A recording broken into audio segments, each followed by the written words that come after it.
Yes, I'm going to try to keep this to no more than 45 minutes, and who knows, I may go 20, I'm not sure, but I have to tell you, at this conference in particular, I am more excited to hear the other speakers than any conference I've ever been to. Great. And so I want to do what I'm going to do, and then I will yield to the gentleman from New Hampshire, and look forward to that. I wanted to talk a bit about Israel in the modern world and talk about it in terms of things aren't quite as negative as we sometimes think. I mean, as I've said here this weekend, as a Christian, I do not fear for Israel's safety as others do, so there's that. But then there are other important things going on that are positive. Now I'm going to start with something negative. In 2017, 20 Israelis were killed and 169 injured in terrorist attacks launched from territory controlled by the Palestinian Authority. So there are those realities. They live in a tough neighborhood.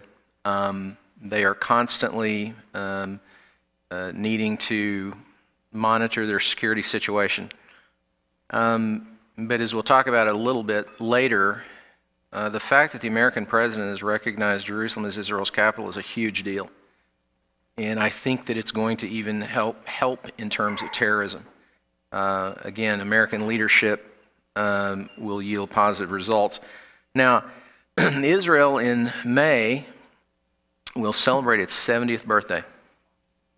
Praise the Lord. 70 years in a hostile neighborhood against all the odds. This is one of my favorite pictures. This is Ariel Sharon, the former prime minister. I think of him as the tank general in Sinai, in all of Israel's modern wars. Here he is at Latrun, which is where he fought the Arabs in 1948. During the War of Independence, he was there to fight them. And an interesting note, this is exactly the same place in the Valley of Ayalon where Joshua fought the Amorites. So there is always a connection between the ancient and the present and the future in Israel. They are very strong militarily, as I'll talk about a little bit later too. In fact, I changed this up a little bit this afternoon when I thought about it, and I want to end with talking a bit about the IDF and the capabilities of the IDF. But there are also important things going on in terms of new allies. 5 years ago, if someone had told you that Israel and the Saudis would be meeting on friendly terms, they would have thought you were crazy. But of course, Iran has the Saudis afraid, and everybody else in the Gulf. And so, sometimes we think certain things are inevitable, that enemies will always be enemies, and that's not really the case. The truth is, because geopolitics change so quickly, especially in the Middle East, we really have no idea what it's going to look like in a year. This may improve. We may enter a period where there's an economic transformation in the Middle East. Especially with the millennials coming up, they may tire of the jihad, and who knows? By the same token, of course, it could turn worse. We just don't know. But my late friend and mentor, David Lewis, was a champion Christian Zionist. And David changed his view of things as time went on. And he looked at the peace treaties with Egypt and Jordan as really good things. He said, better a cold peace than no peace at all. Because in the 35 plus years that they signed a deal with Egypt, no Israeli or Egyptian has been killed in battle. So those are good things. We should celebrate those things. So I'm encouraged to see that Israel is not only talking with their Arab state neighbors, but also making overtures and alliances with African nations, with India and others. So there are important things going on geopolitically in Israel's favor. Attitudes have a chance to be changed as well. And in the summer, I had the opportunity to visit Sheba Medical Center in Tel Aviv. 150-acre campus, absolutely remarkable place. State-of-the-art equipment, staff, and they do everything. And they're the best at everything, from cancer research to Heart Institute to helping wounded soldiers on the battlefield. But I had an opportunity in the children's ward to see some of the most precious children I've ever seen. And they are Palestinians who live in Gaza. The little boy on the right, I met in an elevator. Have you ever seen a more precious child in your life? As Christians, and you can't get more pro-Israel than I am, but as a Christian, I need to pray for the Palestinian people. And for next generation Palestinians especially. This little boy is precious. The other photograph, the tiny little boy, another cute little boy is standing in front of his grandmother. You see the lady behind him in the doorway. The Israelis are secure enough that they will allow these children to come to Sheba with their grandparents. And so they spend as much time as they need there and get world-class care. So this is a hugely positive thing going on in Israel, and I think really is changing some attitudes. I mentioned also the other day reclaiming the land. Israel is remarkable in agricultural technology. Agricultural advances there are being used, duplicated around the world. Their drip irrigation system is so successful that they are using it in other places in the world. And so, again, when you see palm groves at the Dead Sea, that's pretty interesting. That's interesting. It also has the capability of doing the same thing in some of the surrounding Arab states.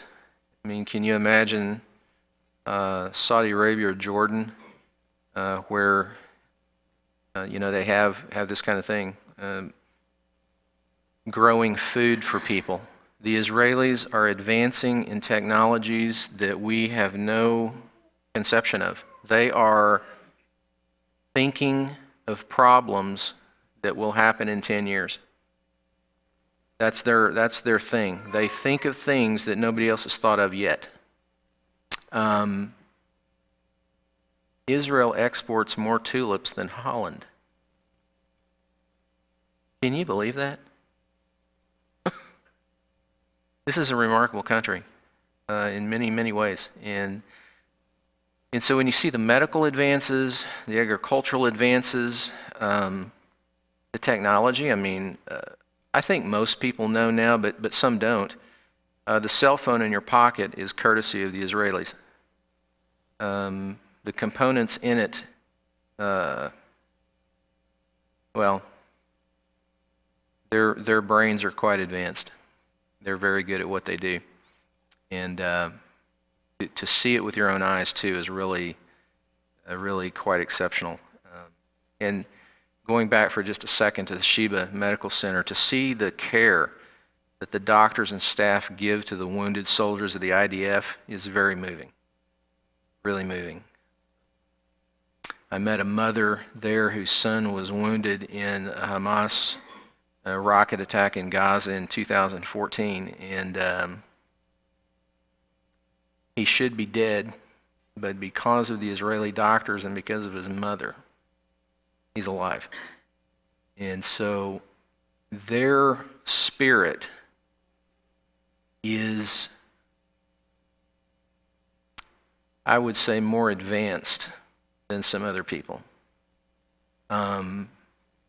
The nobleness of the Israeli people is quite moving, and it's one of the things that will see them all the way home one day. By the way, and I'll mention this again later, Philip's presentations this weekend even changed my presentations to some degree because of the positive slant he has on things. I mean, when you know the scariest things in the world, but you can you can play a song on your guitar and be filled with the Spirit, that's pretty good.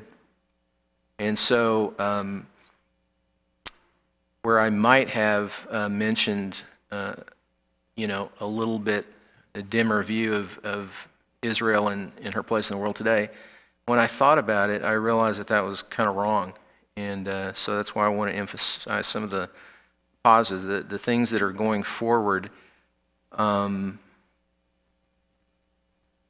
will yield real results. And I think also his view that we as Americans should go ahead thinking that all is not lost is important as well.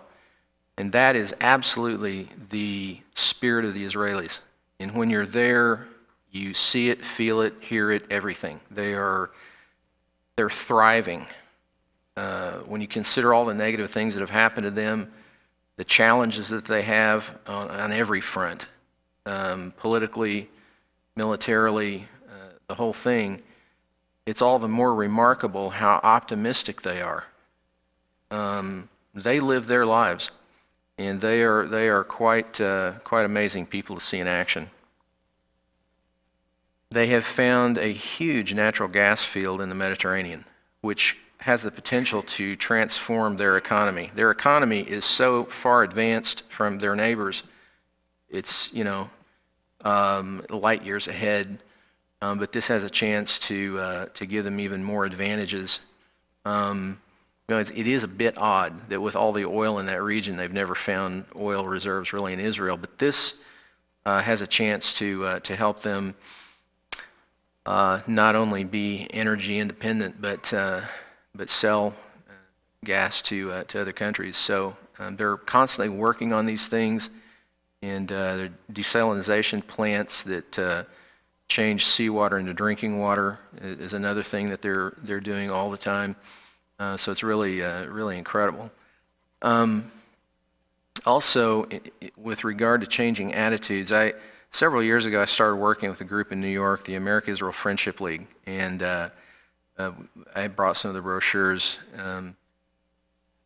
This is a group that is dedicated to building friendships and nurturing relationships for Israel, particularly in the U.S., and it's a wonderful group of people.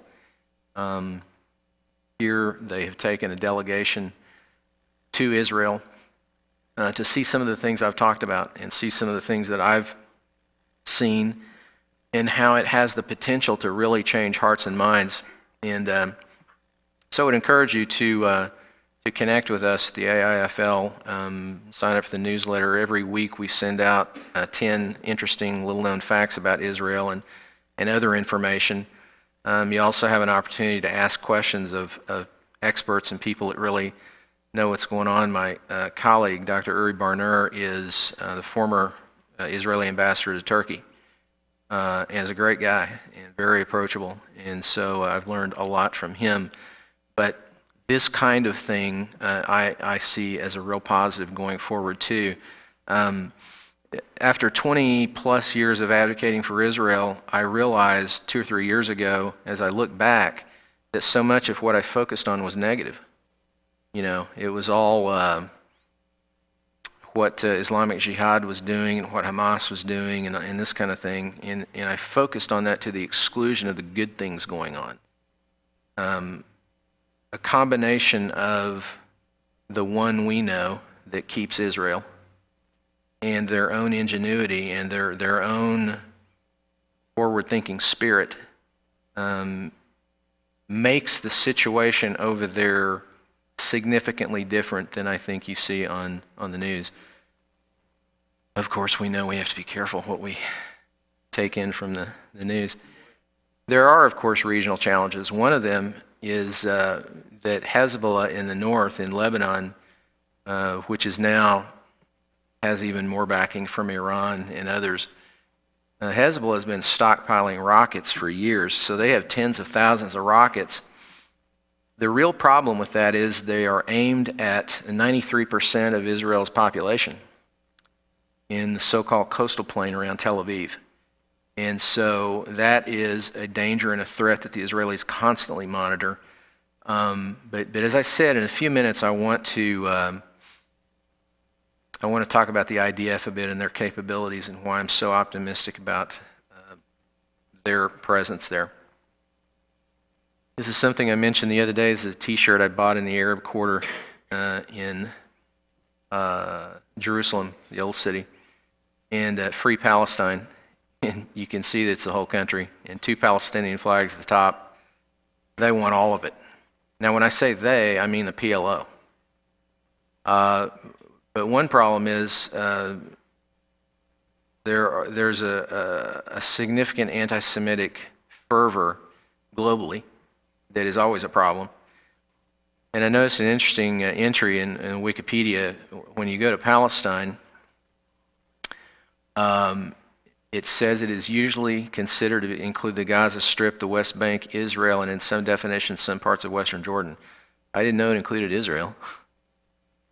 Really?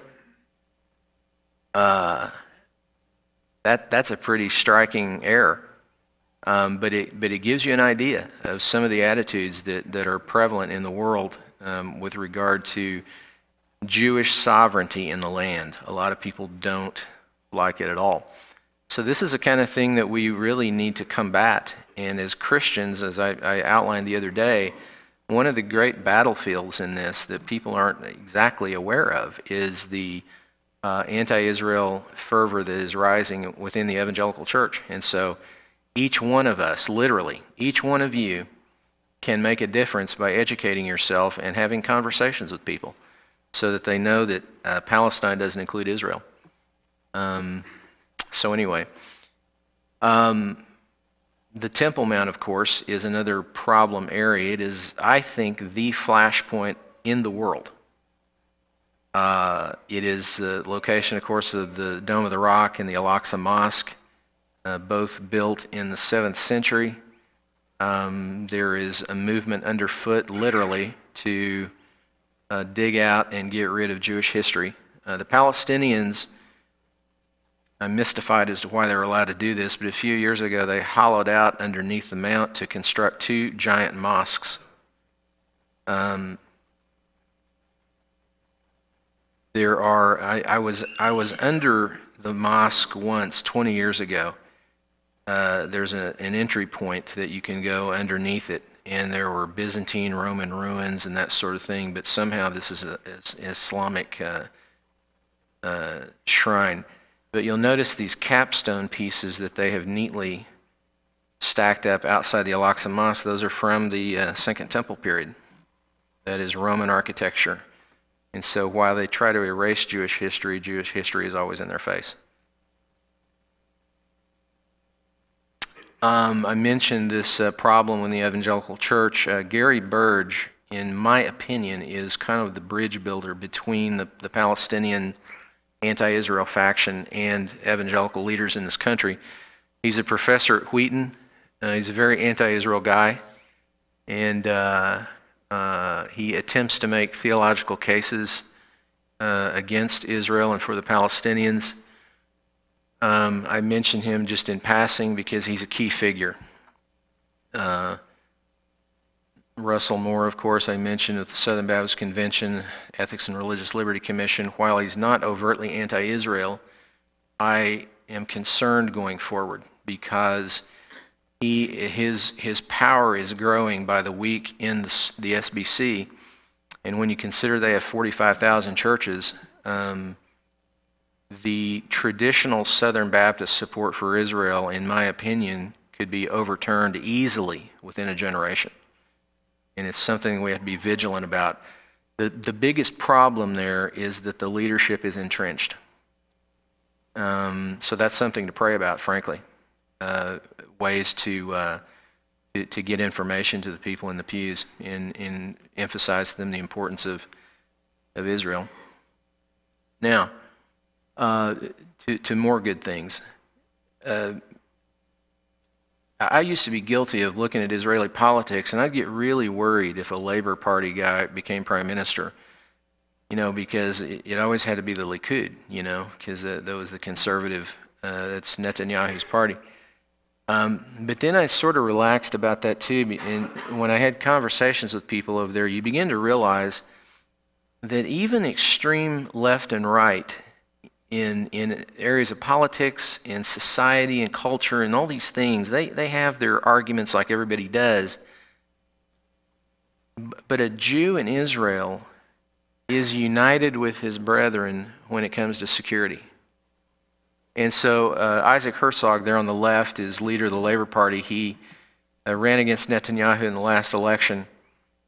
Herzog would not be my pick for prime minister, but I now realize that if he did become prime minister one day, their ultimate safety and security does not depend on him. An interesting fact is that in all of Israel's miraculous modern wars, the prime minister was not a particularly strong leader. And I find that very interesting. The gentleman next to him is Naftali Bennett, the leader of Jewish Home Party, which is a conservative party. He is talked about pretty often as a possible successor to Netanyahu at some point. He served in the same counterterrorism unit that the Netanyahu brothers did, the Syriat Matkal. Would make, I think, a wonderful prime minister, and he's very Zionist in his views. He really believes in the right of the Jewish people to settle the land. And then, of course, Donald Trump had a capital idea recently when he defied everybody, I guess, and recognized Jerusalem as Israel's capital, the first American president to do that. This guy goes against the tide, and he is a transformational character. His decision to do that is a really, really big deal. It doesn't exactly stop the two-state solution diplomacy that has been going on for 25 years, in which, and here I'm giving my own opinion, is insane.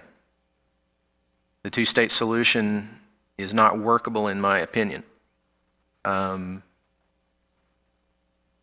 met Ariel Sharon once, and I asked him about the Palestinians and about their political views and about the chances for peace. This was early in the Oslo Accords thing. And he said, well, maybe in 500 years we'll see. And I think that's a pretty good assessment. That we need to see a lot of time go by in a real change in Palestinian culture before they could talk about other things. But back to the topic, recognizing Jerusalem is huge.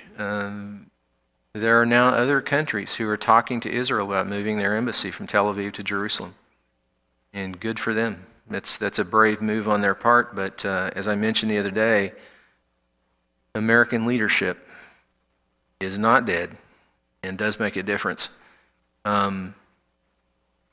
It's the geography there, or the way that the city is configured, is becoming increasingly important because, as I mentioned the other day, Western Jerusalem is thought of as Jewish Jerusalem. The eastern side is primarily Palestinian. You have the imaginary dividing line would be on the west side of the old city around the Jaffa Gate, running north-south. So the old city all the way over is what part of what the Palestinians say officially they want as their capital. There are some Arab villages in the area like Silwan. If you were to walk around the old city, you would see far more Palestinians than you would Israelis, except for soldiers. There's a good troop presence. But on the other side of to the east, the old city is an Israeli community. I don't call them settlements. That's offensive to me. They're communities, gleaming communities. Ma'ale Adumim is a thriving area of business and homes where thousands of Israelis live. And Ma'ale Adumim is strategically located on purpose because it is very true that the Israelis have been so-called creating facts on the ground for a long time. They have established Jewish presence in places where it would make a Palestinian state more complicated. And so I just wanted to give you an idea of kind of where things are there. If you were there, or even if you saw a map of the communities, Arab and Israeli, they meander all around. It's not like they can go slice that country down the middle. They're all interconnected. I was driving to the north one day, and the highway went between an Arab village, Tulkarm, and Netanya, the Israeli city on the coast. And a terrorist several years ago walked through the fields, stepped over the fences, and walked into Netanya and detonated a bomb and killed a lot of people. In a future Palestinian state, that would be the border. And so Israel has shrunk dramatically. So hopefully that won't happen, but I wanted to give you an idea of how close everything is there. Everything's very close. It's a small country, and Israel's security is an extremely complicated issue for a lot of reasons. Now, I want to finish by talking about the thing that it is on my heart tonight that is the most optimistic thing I can say about Israel, is the IDF. Here you see both men and women serving, and make no mistake, you know, I see a lot of the women in the IDF, they look like my daughter, but they would kill you dead as a doornail on the battlefield, no question. They have the potential to have a standing army of 3 million. 1.5 million men, 1.5 million women, if they need them. And they call up reserves in the time of war. I have a great deal of confidence that the IDF can take care of business on multiple fronts. Now, this is something that Phil's talk the other night, you know, I thought a great deal about things he said, and also his own story. I mean, the idea that a man would have a career and then literally overnight become a counterterrorism official. Why? Because he wanted to defend his country. And I'm hugely inspired by that.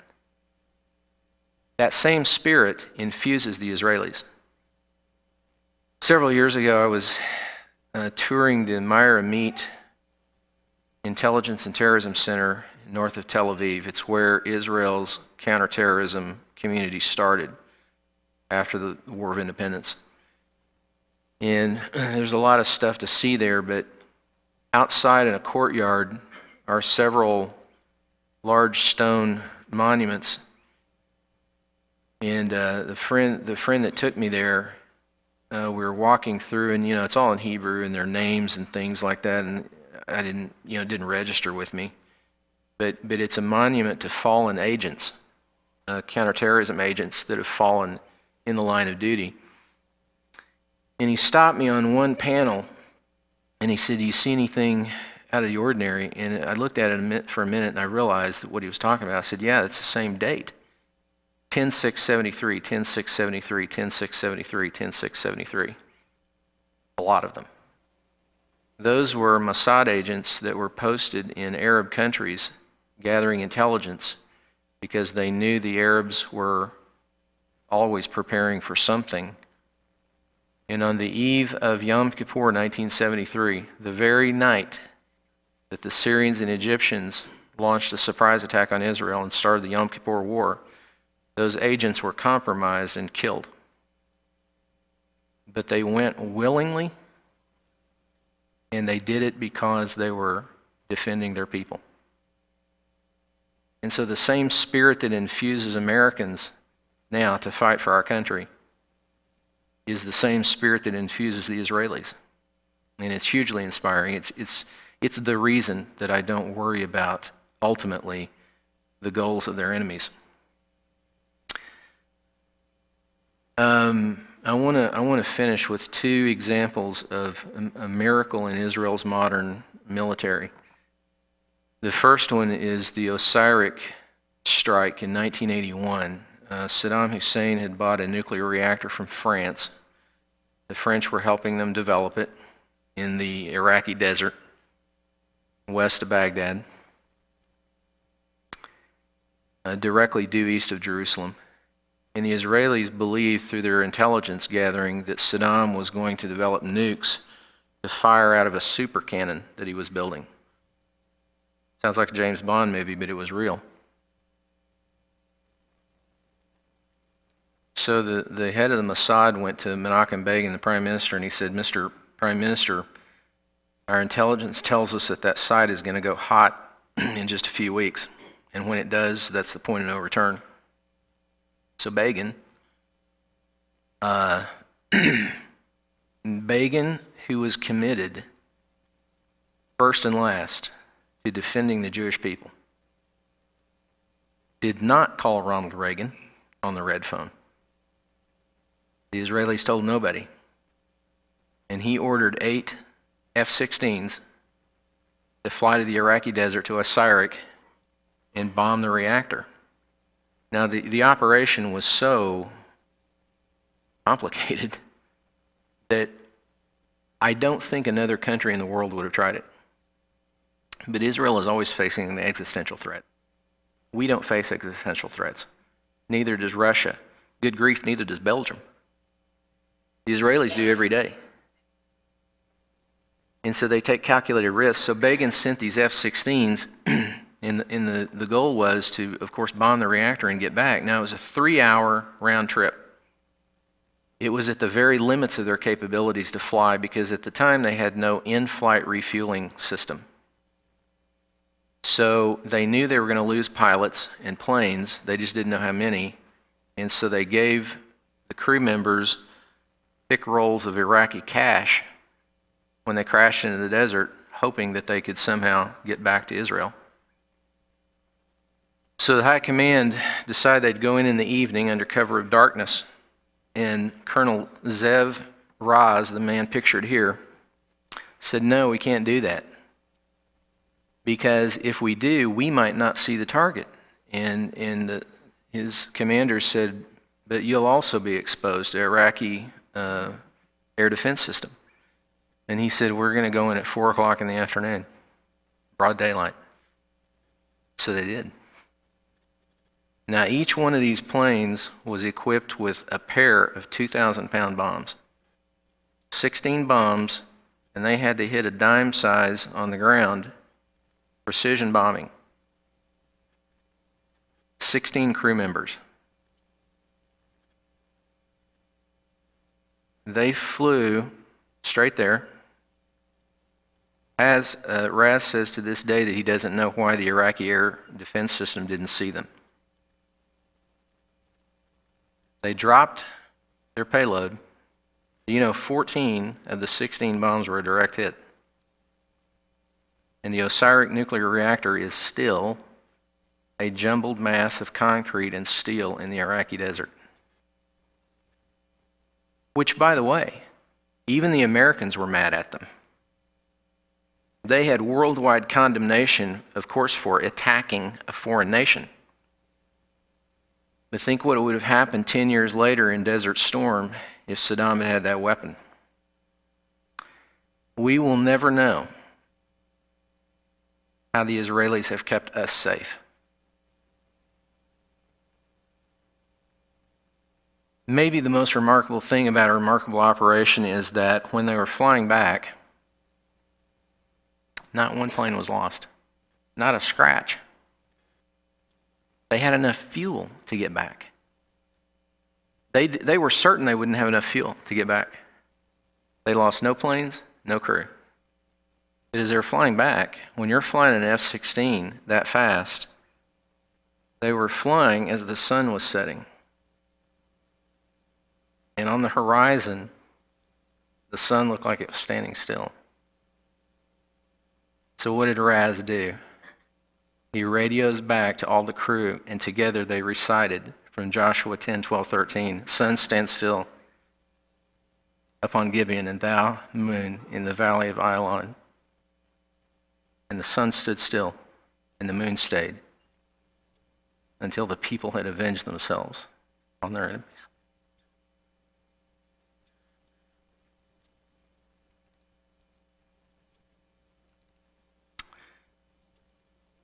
Some of you are old enough to remember the Entebbe raid, 1976. I was old enough to be excited about the bicentennial, and the lead up to that, I was so excited, like everybody was. And that's all we thought about. That's all my father talked about. But a week before, July 4th, a group of Palestinian German terrorists hijacked an Air France jetliner in Athens. You know, in the 70s, airline hijackings were the thing to do for the PLO. And so Israel had dealt with this before, but always in Israel. In fact, Bibi Netanyahu was wounded in the Sabena airliner raid in Israel in 1972. But in 76, in June, this event happened. And so what made it different, though, was that the terrorists, you know, Arafat learned things. He learned from the mistakes that cost lives. So this time, after refueling in Athens, instead of flying to a European capital like Paris, they flew south to Africa. And they landed in Uganda, which was controlled by the mad dictator Idi Amin. Remember Idi Amin, the great big guy that had the homemade uniform with thousands of medals on his chest? He would throw his own people off of buildings and feed them to alligators because he was a psychopath. Well, he was helping the PLO. Big surprise. Well, they separated, think about this. They separated the Jews from the other passengers. Some of the Jewish passengers had survived the Holocaust. For the second time in their lives, evil people were separating them to be killed. So 105 of them were left. They let everybody else go. To his credit, the French pilot said, "We're not leaving these passengers. We're gonna stay with them," and they did. And so the Israelis were faced with a really difficult situation because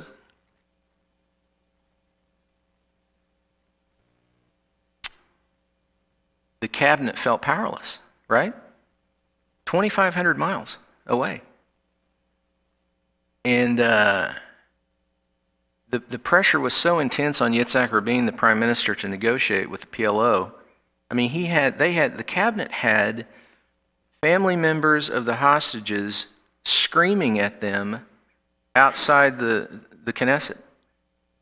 And when they would leave the building, these people would just rush them and screaming, begging at them to save their family members. They wanted them to negotiate with the PLO, but Israel had always had a policy that they didn't negotiate with terrorists, because when you do that, they up the ante. But the pressure was so intense that they finally said, "All right, we'll talk." And so the terrorists moved the deadline of the execution of the passengers from Thursday to Sunday. And that was literally their fatal mistake. Because while the Israelis said publicly that they would negotiate, behind the scenes they decided to launch a very daring raid and rescue. It just so happened that at that time, the leader of the Syriat Matkal was Jonathan Netanyahu, lieutenant colonel, the oldest brother of the three Netanyahu brothers. All three served in the unit.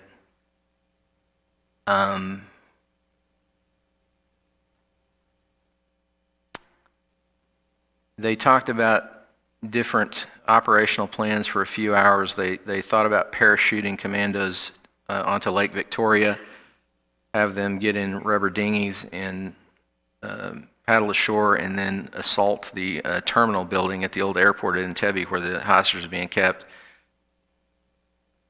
For different reasons, they decided that wasn't workable. And so what they finally settled on, because the man who would eventually be the lead pilot of the operation, Joshua Shani, and by the way, all of the principal planners of this raid, from the guys on the ground to the military brass, all had biblical names. All of them. So Joshua Shawnee says, I think we can get planes in there and land them. So that's what they did. And they took off from Sharm el-Sheikh at the southern tip of the Sinai on the afternoon of July 3rd. And the deadline for execution of the hostages is the following morning at 10 o'clock. They sent their entire fleet of C-47 transport planes, all 4 of them. They only had 4. They sent all of them. They sent 200 of their most elite commandos. One of the planes was set up as a hospital. They sent a full medical staff. The cabinet decided that if they greenlighted this, that they would lose 40% of their men. They would suffer 40% casualties, so that would have been, 20%, so that would have been 40 men killed and wounded. They even took machetes with them because if everything went south, they were going to chop their way through the jungle to get to Kenya. Can you think about the mindset of people like this?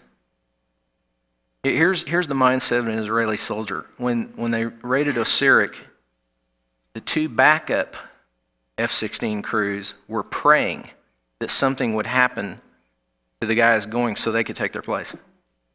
They want to go.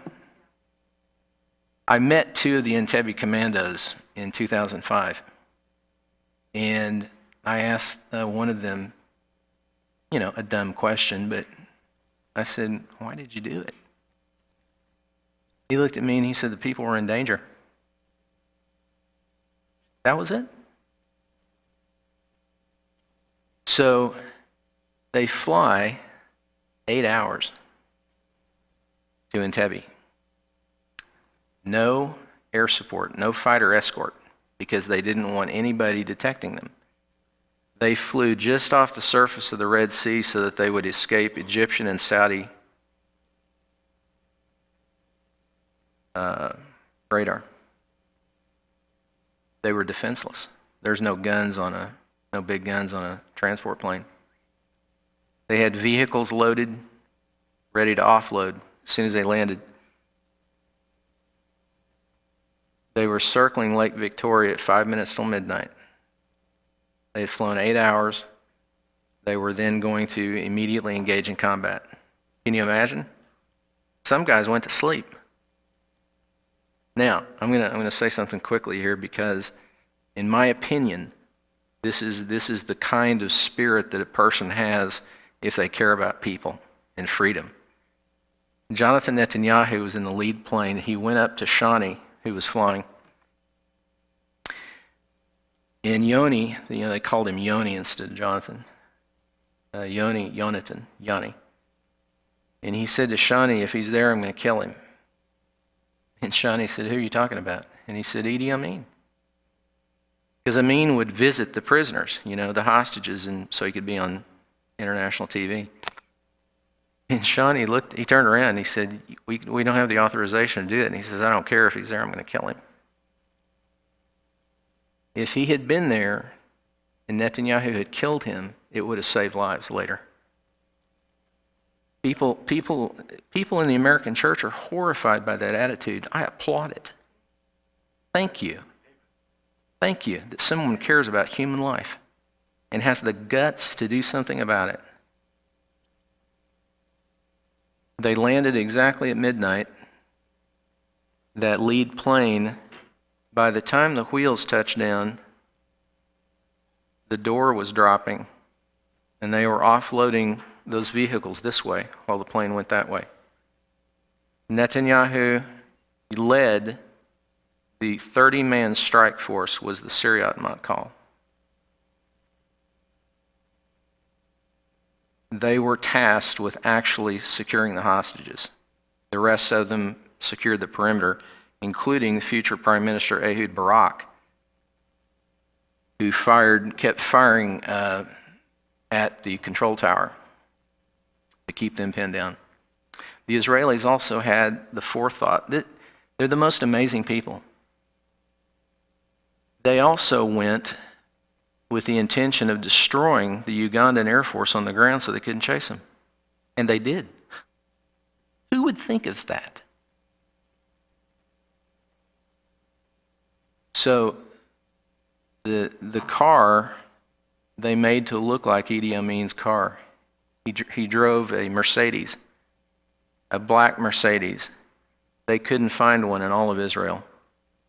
So they borrowed somebody's white Mercedes and spray painted it black. And they affixed cardboard license plates on it. And the paint was still drying when they were driving toward the terminal.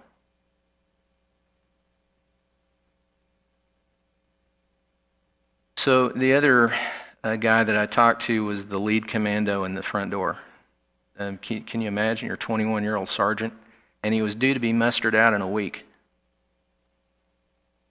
And he went anyway. And he said, if I had to, I'd go again. And he said, do you know, Jim, everything had to go right for us that night. There were 100 things that had to go right. And if one of them had gone wrong, it would have all collapsed.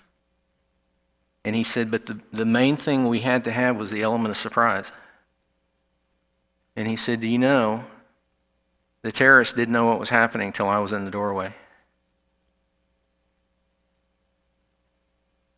And a German terrorist was laying on the floor.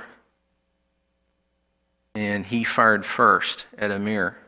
And Amir said, I felt bullets and glass go past my face and neck and nothing hit me. And he dispatched that terrorist. Another guy came in right behind him. He went to the right. The other guy went to the left. They fired 60 rounds in 15 seconds, and it was all over.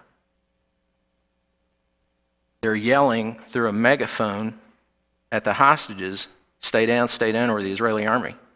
The hostages thought they were being killed. Who was going to come rescue them? But they did. They killed all of the terrorists in a few seconds, then began loading the hostages on the planes. They flew back to Israel. Nobody knew until they saw the planes coming back into the country. And the people saw these transport planes flying overhead, and they knew what had happened. And the whole country was electrified because of what the IDF did.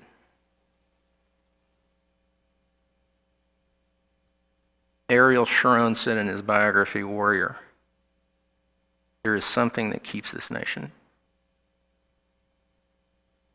Yes. Israel is not going anywhere. Their enemies are in a great deal of trouble. Thank you.